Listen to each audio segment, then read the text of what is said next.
Usa ka high-value target sa illegal nga druga sa Dakbayan sa Lapu-Lapu na pusilan patay atol sa bypass operation dito sa Sitio Balanghoy, Barangay Gunob. Ang subject sa operasyon si Janmil Binosilio alias Kulot, kinsa giingong miuna sa pagpamusil sa mga operatiba sa Station 3 sa Lapu-Lapu City Police Office. Dihang nabaslan sa mga otoridad na igo si Binosilio hinungdan sa iyang kamatayon. Nakuha sa crime scene ang armas nga giingong gigamit nini ug ang mga pinakiti sa siyabong nagkantidad og 70,000 ka pesos.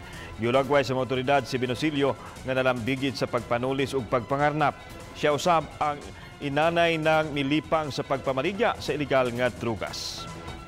Daghan na pod nga mga kuha na pod niya nga di siya basta-basta pod siya mo kuha sa padakop sa pulis.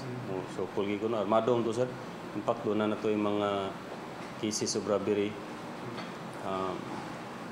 Doon natin mga natala pod gikan diha sa kuha sir from Gunob nga to sa Babag.